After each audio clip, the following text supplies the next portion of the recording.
चाणूरमर्दनं देवकी परमानन्दं कृष्णं वन्दे जगद्गुरुं।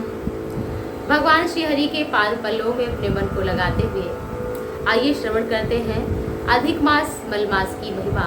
और ये अधिक मास मल मास जिसे पुरुषोत्तम मास के भी नाम से जाना जाता है और ये 3 वर्ष में एक बार आता है। 2020 में ऐसा संयोग 165 साल के बाद बन रहा है, आश्विन मास में पड़ रहा है।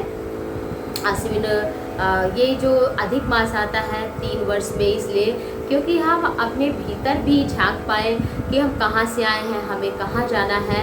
और ये जीवन पल पल रात दिन सुबह शाम 12 महीने की तरह एक पहिए की तरह घूम रहा है और जीवन कितनी जल्दी ख़त्म हो जाता है।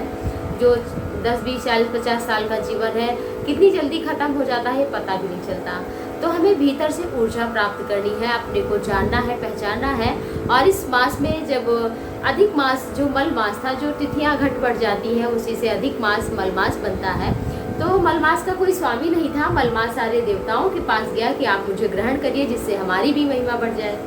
लेकिन किसी देवता ने ग्रहण नहीं किया, तो वो व्यथित होकर भगवान श्री हरि के पास गया। भगवान श्री हरि ने कहा कि यदि तुम्हें कोई नहीं ग्रहण कर रहा है तो मैं ग्रहण करूंगा और अपना नाम भी तुम्हें दे रहा हूँ। इसलिए इस मास का नाम पुरुषोत्तम मास भी पड़ा। इस मास की महिमा इसलिए और भी बढ़ जाती है क्योंकि जब हिरण्यकश्यपु अपने भाई के शत्रु यानी कि भगवान श्री हरि जो सबके सुहृद हैं, सबके हितैषी हैं, उनसे बदला लेने के लिए ब्रह्मदेव की आराधना की। और जब ब्रह्मदेव प्रकट हुए तो कहा कि ना तो मैं अस्त्र से मारा जाऊं, ना शस्त्र से, ना जल में, ना थल में, ना रात में, ना दिन में इत्यादि। उसने इस तरह से वर मांगा और मैं 12 महीने में ना मरूं। तो ब्रह्मा जी ने वो वस्तु कहा। तो भगवान श्री हरि ने इस मास का निर्माण किया अधिक मास, और हिरण्यकश्यपु का जो वध किया था नृसिंह भगवान ने, वो इसी अधिक मास में, क्योंकि ये 12 महीने में आता नहीं है, इसलिए ये अधिक मास में भगवान श्री हरि ने नृसिंह रूप धारण करके हिरण्यकश्यपु का वध किया था और अपने भक्त प्रहलाद की रक्षा की थी। और इसलिए इस मास की बहुत ही महिमा है। भगवान कहते हैं मल मास से अधिक मास से कि इस महीने में भी जो जब तब साधन व्रत उपवास किया जाएगा उसको मैं अनंत गुना फल अन्य दिनों की अपेक्षा प्रदान करूंगा। इस महीने में भगवान के नाम का संकीर्तन या गुरु मंत्र अधिक से अधिक करना चाहिए। जमीन पर शयन करना चाहिए, कुशासन पर, इससे बहुत अधिक लाभ होता है। प्राणायाम, ध्यान, धारणा, समाधि इत्यादि जो भी साधन बने।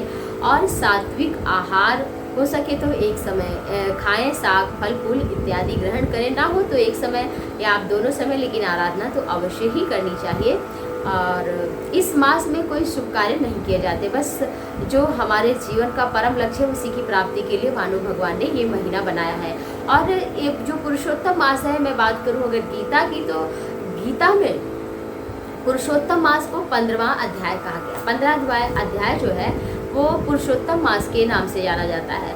पहला अध्याय जो है वो है विषाद योग, फिर है ज्ञान योग, फिर कर्म योग, फिर ज्ञान कर्म योग, और फिर ज्ञान कर्म संन्यास योग, आत्म संयम योग, ज्ञान विज्ञान योग, अक्षर ब्रह्म योग, और राज विद्या राजगुह योग, विभूति योग, विश्व दर्शन रूप योग, और भक्ति योग, क्षेत्र क्षेत्रज्ञ योग, और उसके बाद है गुणत्रय विभाग योग। 15वां है पुरुषोत्तम विभाग योग। तो पुरुषोत्तम भगवान का नाम भी है। तो इस महीने में गीता के 15वां अध्याय का पाठ आप प्रतिदिन करें और शालिग्राम भगवान के समक्ष प्रतिदिन आप अगर हो सके तो प्रतिदिन दीपक जलाएं, और अगर आप सक्षम हैं तो आप अखंड ज्योति 1 महीने तक अवश्य ही शालिग्राम के समक्ष जलाएं। और जो 16वां अध्याय है वो दैवासुर संपत्ति विभाग योग, और जो 17वां अध्याय है वो श्रद्धा त्रय विभाग योग। 18वें अध्याय को मोक्ष संन्यास योग कहा गया है, क्योंकि ये शरीर छूट जाना है और हर दिन छूट रहा है। इसलिए 3 साल में अगला 3 साल मिले कि ना मिले, अगले पल मिले कि ना मिले, तो इसलिए यही सब कुछ छूट जाना है। और सबकी तो हम बात क्या करें, ये शरीर जिससे हम सब कुछ बनाते हैं, खाते हैं, पीते हैं, मोह के बंधन में जकड़ जाते हैं, ये शरीर ही छूट जाता है, तो और किसकी क्या कही जाए। तो साधारण जीवन व्यतीत करते हुए भीतर से आनंदित होकर प्रसन्न रहें। हम ये सोचते हैं कि जिनके पास बड़ी दुकानें हैं, बहुत बैलेंस है बैंक का, बड़ी गाड़ियाँ, वो सुखी, ऐसा नहीं है। वो हमसे आपसे कहीं ज़्यादा परेशान हैं। और जैसा कि कहा गया है कि निर्धन कहे धनवान सुखी, धनवान कहे सुख राजा को भारी, राजा कहे चक्रवर्ती सुखी, चक्रवर्ती कहे सुख इंद्र को भारी, इंद्र कहे श्री राम सुखी, श्री राम कहे सुख संत को भारी, और संत कहे संतोष में सुख, संतोष बिना सब जगत दुखारी। तो संतोष नहीं है तो व्यक्ति कभी सुख का अनुभव ही नहीं कर सकता, और आनंद का अनुभव तो वो भगवत प्राप्ति के बाद ही कर सकता है। क्योंकि ऋषि मुनि तो एक लंगोटी और एक कमंडल के अतिरिक्त कुछ लेते ही नहीं है। भिक्षा की भी चिंता नहीं करते कि शाम तक पेट भरेगा कि नहीं, क्योंकि जब दूध दांत न थे तब दूध दिए, जब दूध दिए तो को अन्न भी नहीं है।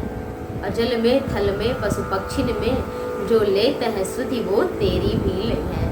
तो जब हमारे दांत नहीं थे तो दूध दिया, और जब दांत आए तो वही चिंता करेंगे। गर्भ में हमने उनसे कौन कहा था कि हमारी रक्षा करिए, जब हम बोल नहीं पाते थे तब उनसे कौन सा हमने रक्षा करने की बात कही थी। तो भगवान तो अति दयालु हैं, अति कृपालु हैं, इसलिए उनका अधिक मास में आप अधिक से अधिक ओम नमो भगवते वासुदेव देवाय नमः इत्यादि मंत्रों का जप करें और अपने जीवन को कृतार्थ करें। आप सभी का बहुत बहुत धन्यवाद। आप सभी को सादर प्रणाम, और फिर से मिलते हैं।